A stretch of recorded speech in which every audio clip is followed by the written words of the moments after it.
Hello, welcome to the newspaper review here on Top TV. My name is William Sabule, and I'm really excited to have you join me here this very beautiful Wednesday. And with me here on the program is the delectable super goddess Natasha Brown. Thank you. You're welcome.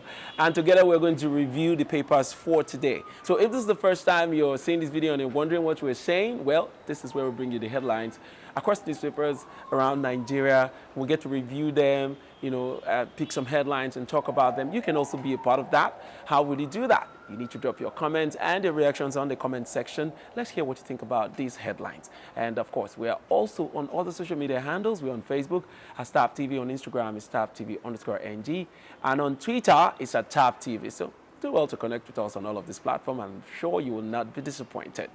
All right, for today, we'll go straight to doing the headlines, and we'll start with this day newspaper for today, the 21st day in the month of September 2022.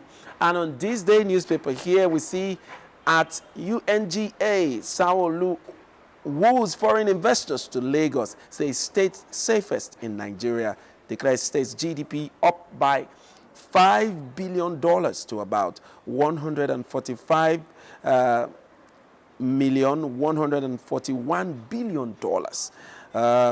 Budget doubles to about 1.3 trillion naira. All right, that's a very interesting one. So if you need to get details, do well to pick up a copy of this day newspaper. Also, as headline here, we see Jonathan, my 2015 concession call, collective decision to save Nigeria. My 2015 concession call, collective decision to save Nigeria, says there must first be country before ambition. Abdulsalami charges politicians to place country above aspiration. Mustafa says lack of ideological politics, major challenge for parties. Nigerians may shock political class in 2023. All right, we also see here lawmakers lament as Nigeria's debt reaches an all-time high of 42.84 trillion naira. 36 states, FCT owe 5.281 trillion. Local debt, Lagos tops list with 797.3 billion naira. House decries crude oil theft, seeks solution. Menace driving economy into coma. Lawan cries, assures Inec of National Assembly support to achieve transparent, credible polls next year. Buhari requests NAS approval of 402 billion naira to settle debts to exporters. States wants endorsement of promissory notes for Yobe, Kebbi, Taraba roads. All right, Ms. Natasha, I'm going to come to you. At Onga, Sanwo-Olu woos foreign investors to Lagos State, says state safest in Nigeria. What do you say? I don't know how that? true it is.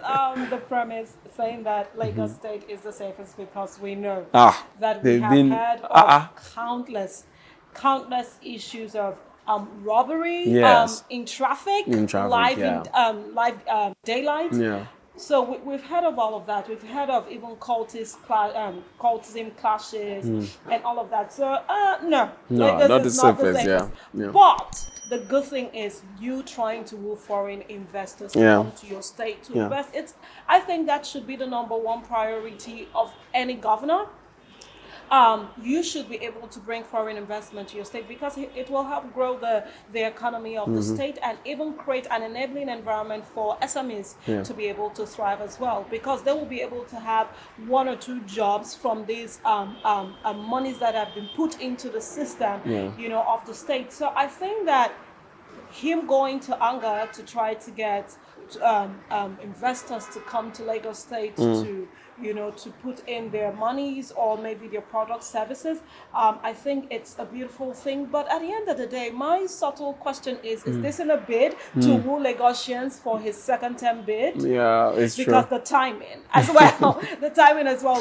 We know that obviously he's trying to also come back to do another term. So could that be his primary motive? But regardless of what the motive is, I think that it is a beautiful thing to see that he as a governor is pushing for foreign investment. We cannot even overemphasize the fact that we already know Lagos State is the commercial hub of Nigeria. And to even further expand its economy, will do Lagosians great, and also Nigeria as a whole. So I think that that's a good thing, and I think that other governors should follow suit. But still, Lagos State is not the safest. It needs to do more work on the security aspect. Yes, generally Nigeria has this security challenge that every state is trying to manage, and it's a general thing. And so we cannot categorically say that any state is safest, because I mean all the governors are on their toes trying to ensure that people have their livelihoods going on.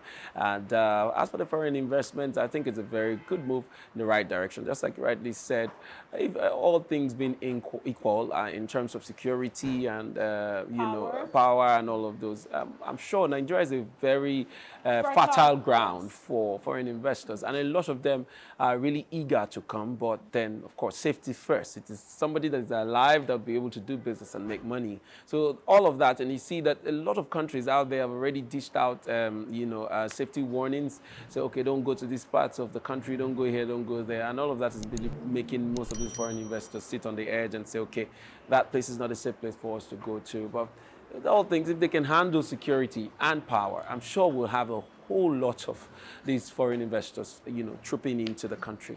All right, we'll move on to our next paper for today, and that will be The Nations. And on The Nations paper for today, the 21st day in the month of September, we see here as the headlines, it says, Third Republic was designed to fail, says Tinubu.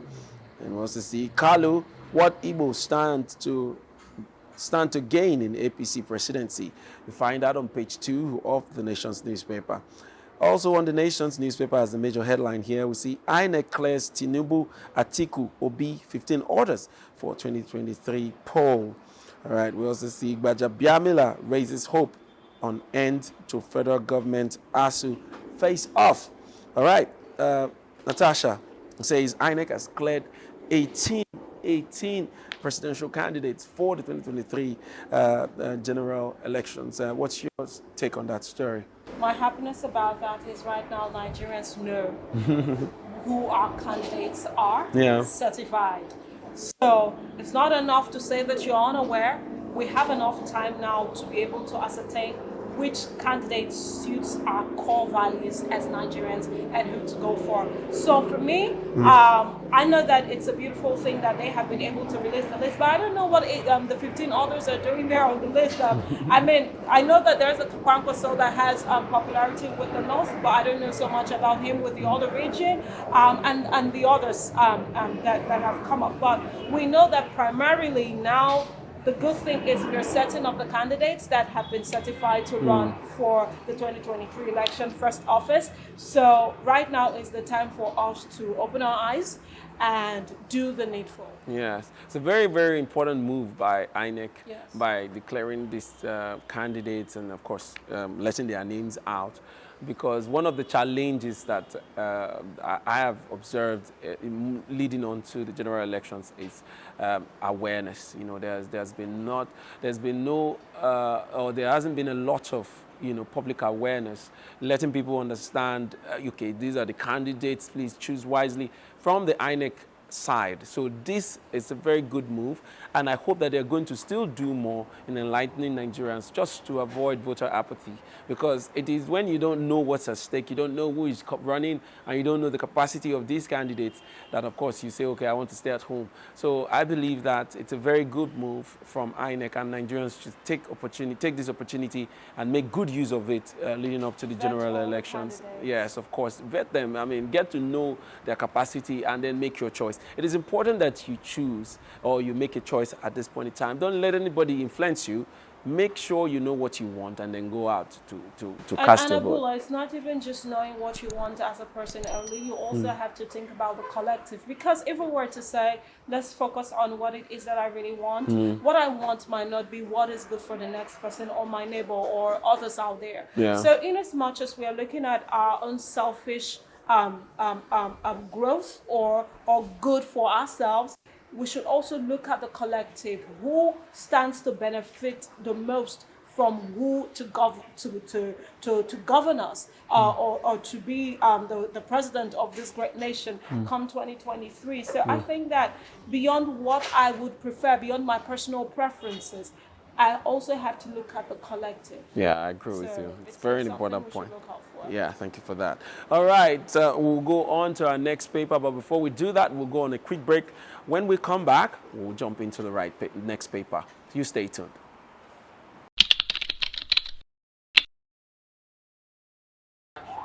All right, you're welcome back from that short break, and we are back with the newspaper headlines here on the newspaper review here on TAP TV, and we'll begin with the Sun newspaper. All right, and on the Sun newspaper here, we see as the headline here, Nnamdi Kanu must not die. Ohaneze warns his health deteriorating. Family raises the alarm. That story is on page 26 of the Daily Sun newspaper. Moving on to other headlines here, we see presidential poll. Inec clears Atiku, Tinubu, Obi, 15 orders. Umahi, Okpabio, Tambuwa makes Senate list. Lawan, Obaseke's camp lose out. All right, details is on page 6 of the Daily Sun newspaper. We also see here Dogara restates opposition to APC Muslim ticket, says it's antithetical to nations building. That story you find on page 8 of the Daily Sun newspaper. And at the bottom part of that paper, you see PDP moves to sideline Governor Wike, takes South Zonal headquarters to Akwa Ibom instead of River State. Do you think they're trying to sideline this? Things are getting this heated man. up. Things are getting so heated up in Yeah. PDP, and that's all politics is about. You know, Wike has been very vocal. Very Vocal about what's been going on in the party, about his own personal grievances, and also even with the chairman. You know how they've been moving to for the chairman IU to resign and all of that. So it's only visible or feasible that on the other side, the party will also be trying to make moves that will not be detrimental to them as a people. It's true. So if they're already beginning to speculate that Wike is beginning to play anti-party activities and beginning to see how to sabotage the party, it's only fair on their part to do what is safe for them. Yeah. So if they say that they're going to now take the PDP South, headquarters to Akwa Ibom instead of River State, then it's all politics. But at the end of the day, we know that the power hold is in River State, especially when it comes to the PDP. The power hold is River State. So I really don't know how this is going to turn out. And it is something that I'm actually looking forward to seeing how this whole drama unfolds. Because there is clear-cut issues happening with the PDP. Every other day on TV, you come up, you see Brother Judge speaking about it. They need to come together and just come to an agreement on how to move forward. Because at the end of the day, this would really backfire. Yeah. Because you beginning to say that, okay, for 2023 elections, you're going to take the South headquarters away from River State to another state. You are sending a clear-cut message that in as much as you're trying to think that you can be all powerful, or you think that you are that powerful figure in this party PDP, we can still be able to curb your wings. Yeah. You know, so it sends those subtle messages. So at the end of the day, I hope that it all works out well for PDP.